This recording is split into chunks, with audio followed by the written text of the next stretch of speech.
Alright, hello everyone. Today I have a special video for you. Today we shall be seeing how you can navigate on your local machine to Git and everything. So I will just start by lsync and I see what is here. You see I have a bunch of files. But I want to navigate to my JavaScript directory. This is the one I want to use for today's tutorial. So there I am now. Let me just clear this. So feel free to subscribe, feel free to like the video in case you like it. Feel free to comment down below, or if you have a question, leave it down below or type it there. If I get time, I'll get back to you. So let me just let's see here, and I see what I have. So I have a bunch of files, not a bunch, some files, okay. So maybe I can add some other file. Maybe just now, just what? Just add another C file, subtract.c. That touch command basically creates an empty file. So the first command I want to start with is git init. So this command, it will turn a directory, maybe like this JavaScript directory, into an empty Git repository. In most cases, it is the first step in creating a repository. So if I hit enter, you see, we'll initialize the existing Git repository in that path. So if I clear this and I just come and type git add. So git add, if I type git add, let me again ls and you see. So git add will just add the file to the staging area. Remember, we want to push our files to a certain repository, or to this repository which we have initialized to GitHub. So if I want to send or to add a file to the staging area, I will just use this command git add and then the file name. Or if you want to add a bunch of files at once, you just have to add that dot, git add, then dot. Let me just add git add, maybe subtract, maybe .c, the file I've just created. So you see, we can't see it right now, but it has been added to the staging area. So to check the status of the current state of the repository, we shall use git status. Now you can see I have my readme.md file which I had added and not committed, and I can see here the subtract.c file like waiting to be committed, and I have here these untracked files. These are the files that are in this directory but I have not added. So if I use it git add then dot, all these files would be in the staging area or like waiting to be committed. So committing a file or committing a file means you're adding a description or maybe a message to what you've just done. Is just kind of a description. In short, it records the changes you've made to a certain file on your local repository. So if I say git commit and I come and maybe type any message like updated, I'm committing those files in the tracked area, these files in green.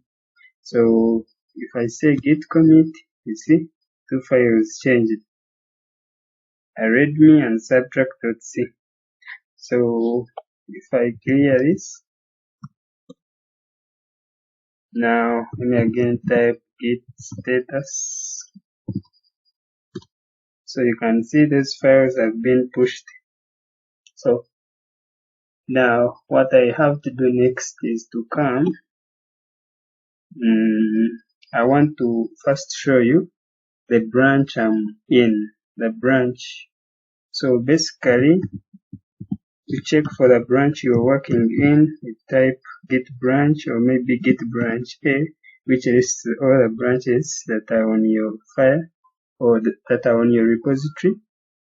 So you can see these are the branches. I have main, I have master, but this master branch, you see it is in green, meaning it is the current branch that I'm working on, that I'm using.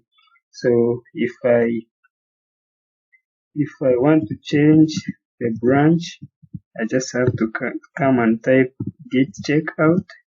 Then maybe I can move to main, just like that. So you can see they're like switch to branch main. If I want to go back to my branch, git checkout master, just like that. You see, I'm now back to my branch. So what I have to do now to push my files, my files which I've committed to GitHub, I will just use this command git push origin main. Basically this git push command, it takes two parameters, that is the remote name of the repository, which can maybe be origin or anything. You can name it anything, but it is a common practice to name it origin. And it takes the remote name of the repository. For my remote name, it is, let me first check my remote name. I come here and I type remote, then IV. So you can see I have here origin for this repository. Yeah, so it will take this remote name, which is origin, and then the branch name. So it will be git push, then the two parameters will be origin and then master, which is my branch that I'm in. So when I type or when I hit enter, you can see it's loading and has pushed my files to my repository to GitHub. Let me just clear this so that you see clearly. Yeah. So if I type git status, just like that, you can see nothing added to commit, but an attract files present. I've not added these files, so that's, yeah. The next command I want to show you is git config. So this git config, this manages, or like it manages the settings of the repository. So basically git config, it will help you to set your user email or to set your username, and you can set your username for all the repositories using this flag, this global flag, just like that. But if you leave it out and just say git config and maybe user dot email, and maybe you add your email here, I would say maybe say just like that, maybe just, yeah. So if I just do it that way, it means I'm setting my email for only this repository. But if I come and I add the global flag and I feel like global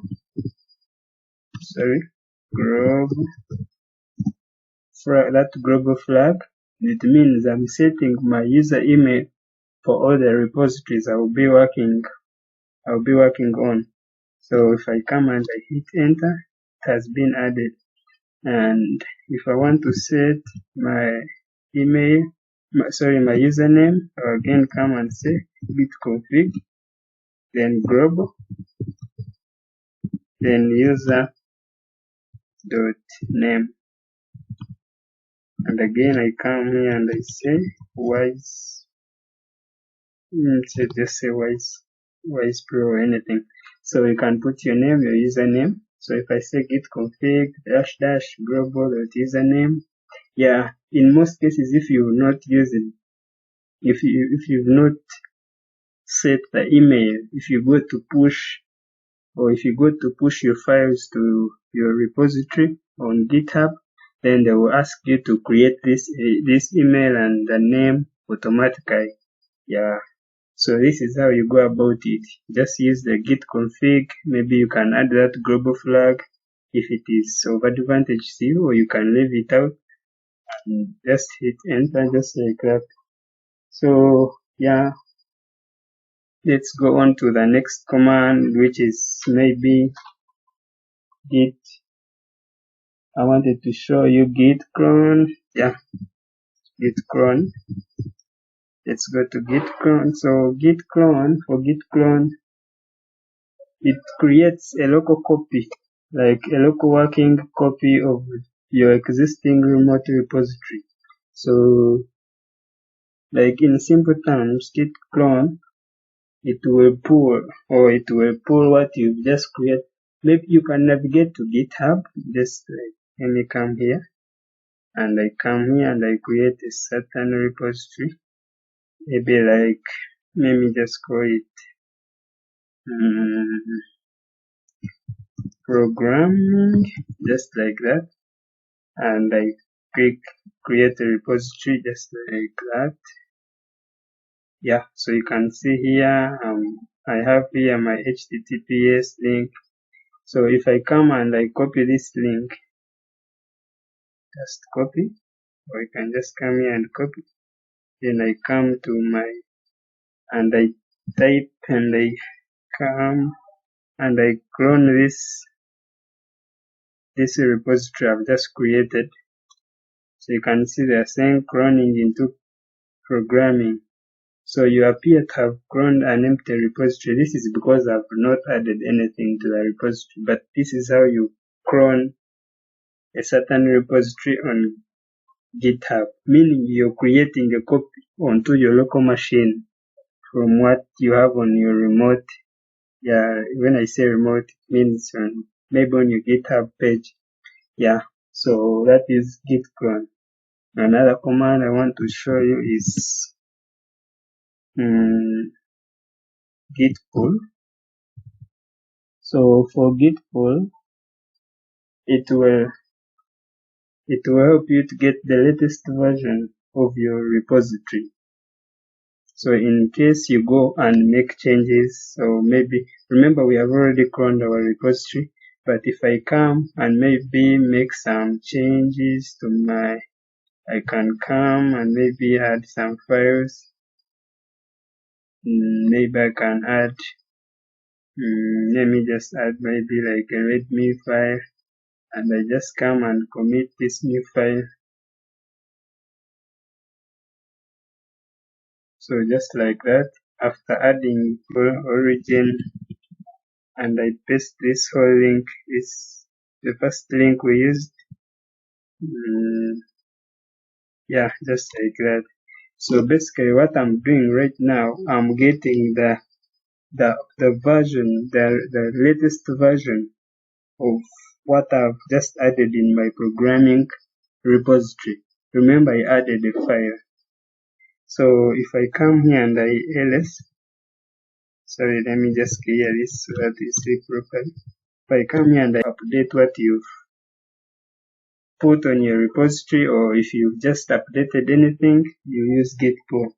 Yeah, let's move to some advanced commands. Let me just go back to my JavaScript. Yeah, so, and I ls.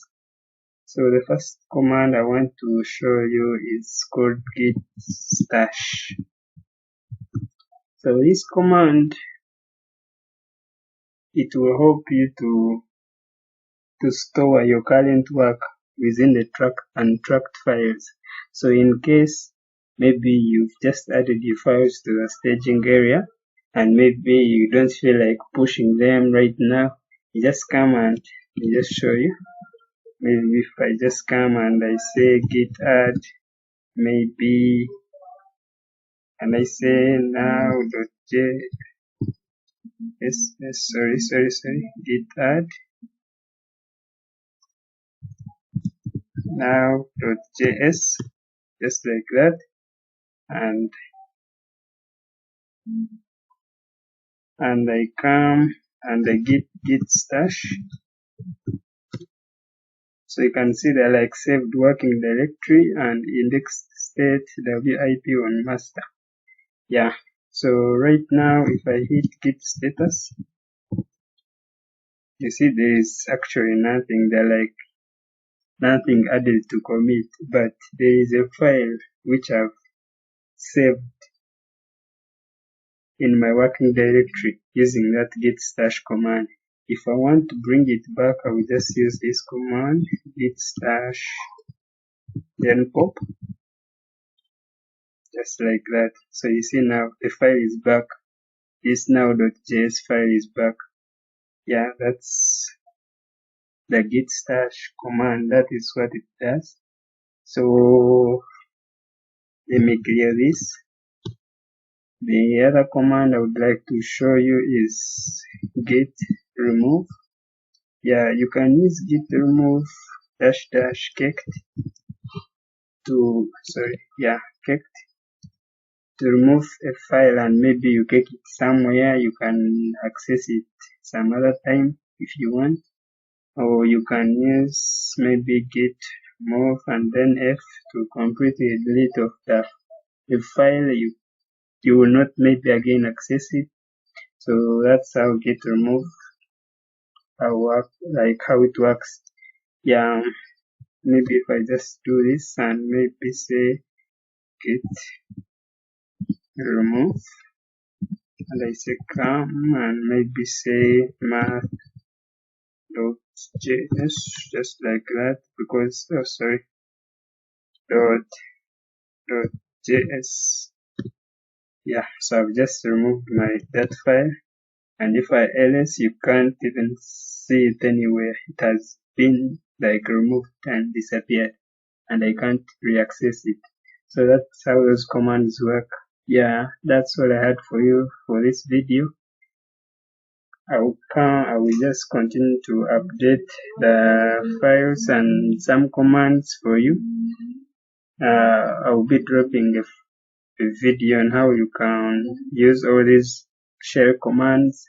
So please remember to subscribe for me, and thanks for watching and being with me throughout this video. Stay safe.